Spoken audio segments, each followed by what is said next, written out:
Welcome everybody to the new episode of Sports Chats with a surprise collaboration with Football Clan ZM, and we're here to talk about the international break and what has happened so far with a big show, especially for Zambia versus Argentina. And I'm joined in the studio with Abraham Chipidingu.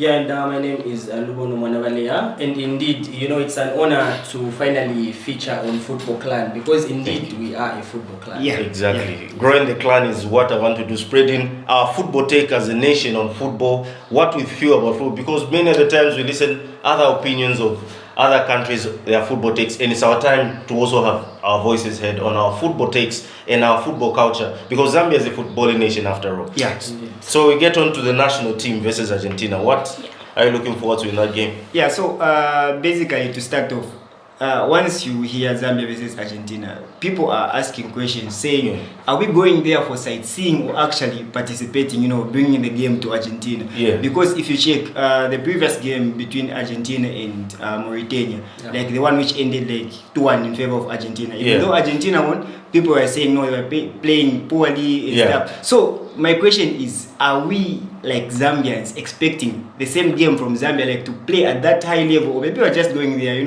for the sake of just playing with Messi, maybe just to shake hands and stuff? Well, of course, looking at Zambia playing against Argentina, first of all, it's a very huge achievement because nothing like that has ever happened where we face the reigning world champions. Yeah. But I like the question you've raised to say, are we going there to sightsee or are we going there to compete? From what we've heard from the officials recently, they keep saying, no, the result is not that important because, I think Zambia winning against Argentina is close to impossible. Right? But of course we need to see character from the boys. They need to fight. They need to show that they are not just there to take pictures with Lionel Messi and whatnot, but they are there to show that they also belong.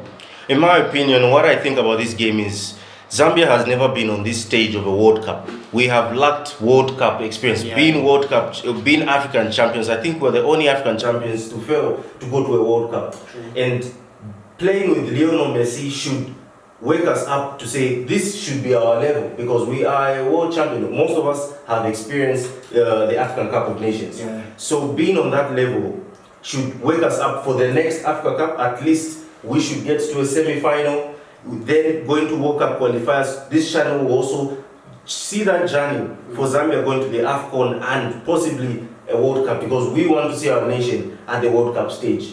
So exactly. So I expect a good display. A draw would be good, but I expect us to show some quality, to show that, okay, this nation can play football and is truly a footballing nation. But in a situation, let's say Zambia wins, maybe a narrow 1-0, what does that mean for Zambia? What it means, in my opinion, is that we can carry that with, and football is all about these small wins. These small wins take you far.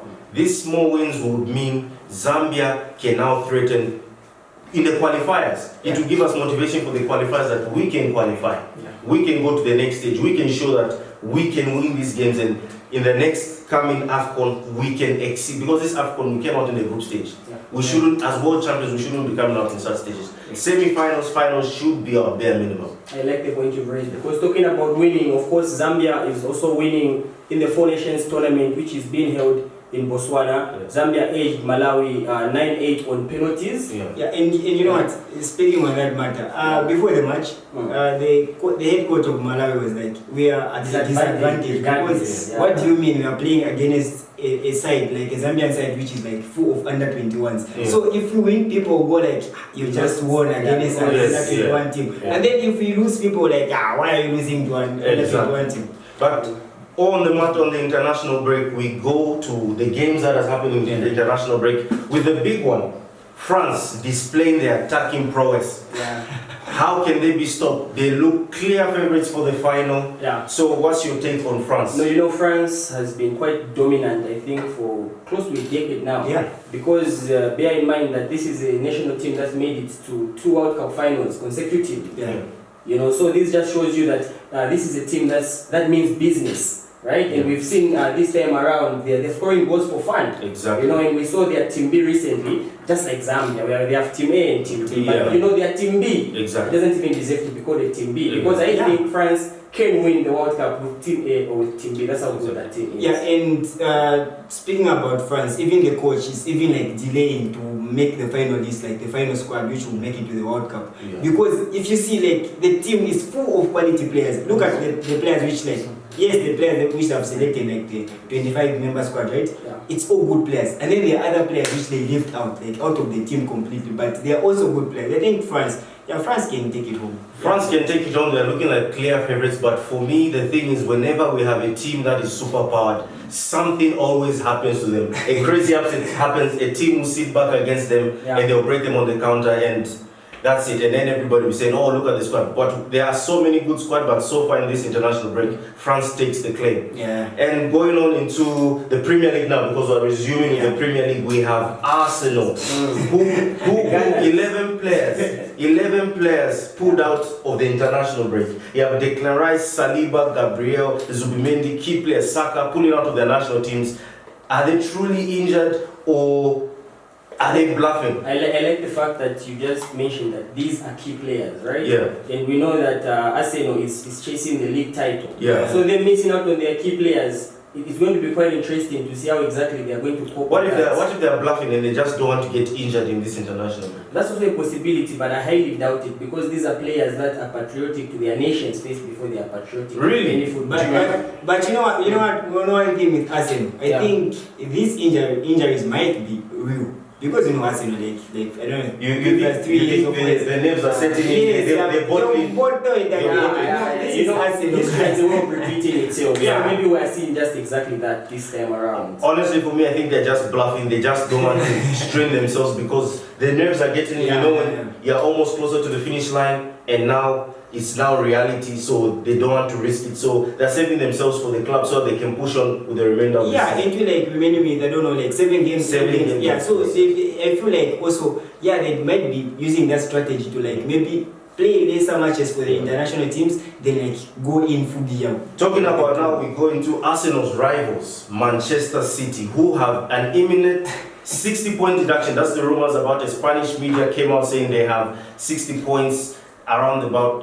If they get deducted 60 points now, that would mean they're relegated. Yeah. So, what do you think on that? Because we've been waiting for these cases for a long time and nothing has happened. Indeed, this case has been going on long enough. We saw with the likes of Everton, it didn't really take time. But with Man City, people have been asking. I have been asking.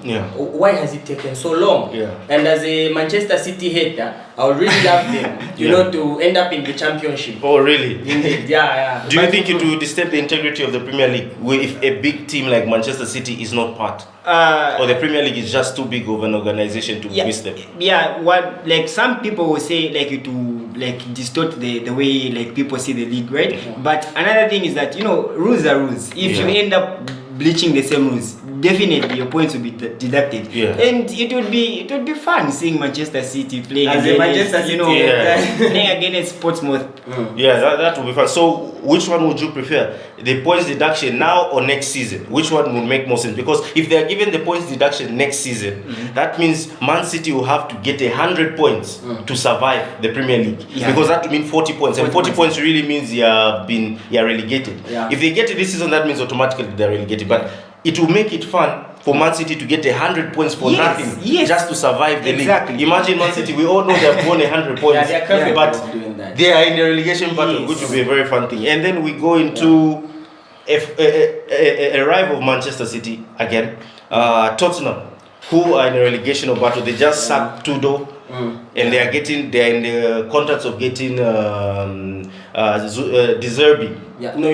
So what do you think about that? I remember just after Postecoglou was sacked by Tottenham, he uttered very strong words in which he said Tottenham is not a big team. And I strongly agree with him, because look at the way this club operates. I feel they are not ambitious enough, because not long ago they won the Europa. So they were supposed to keep riding on that wave. But instead, look at what we're seeing from the club. The investments they are making. I feel they don't sign the right type of players and whatnot, and just the philosophy. Because I've been watching Tottenham for a very long time, and I don't really know the philosophy that's surrounded by the club. To do. Today is to do. That's what they say. Today is to do. No, I think they are doing too much of daring that they are doing. Yeah, and it's too it's too bad because Tottenham is like a big club, you know that. And then if they get relegated also, so we'll be seeing next season Manchester City, Tottenham playing in the Sky Bet Championship, which would be so bad. I was about to get into that. I wanted to say if both of them get relegated, you have Tottenham and Manchester City both in the championship. But don't you think that would be like good commercially? It would be good commercially for the championship, and we would want to know because they are better team compared to the other championship teams who can actually win the league in that competition. It would be a very tough competition for the championship. So commercially it would be better for the Sky Bet Championship, but it would be bad for Manchester City. Those big stadiums having maybe that is why the Premier League is an attractive league because you have big teams like this dropping off into the bottom. And lastly, we have Barcelona's main man Rafinha injured, which is a good thing for me because I'm a Real Madrid fan. Even though it's a football club, I am a Barcelona hater. I'll promote him, but then I have to just talk about football. Real Madrid with a big advantage because Rafinha holds a lot of keys. He's pressing. He's almost the heartbeat of the team. Yes, Yamal is good. He's talented, but for me, I always fear when Rafinha is playing because he manages to pick up crazy moments. No, indeed. Rafinha has been the backbone of Barcelona. From when you look at Rafinha from his days at Leeds, this guy is a guy that plays with passion. He plays with enthusiasm. This guy plays as if he's going to die tomorrow, right? So of course, Rafinha, when Rafinha is around, Barcelona always know that anytime this guy can score. Of course, we also have the likes of Lamine Yamal. But Lamine Yamal, just like we saw recently in his game, there are days where he doesn't perform very well. Exactly. But Rafinha, this is the man of the moment. It's such a shame that he's like injured now because a lot of like Barcelona fans, like my friends, they're like, no, we are even having like a Champions League game next, I don't know, the week after the coming week. No, we miss Rafinha. No, I was like, guys, come on, we've got Yamal, we've got Lewandowski, we've got a lot of players. No, Rafinha just brings a different caliber to the game. I was like, that's true. So that is all from us today. Don't forget to share, like, and subscribe. And that's the Football Clan and Sports Chat, and we are out.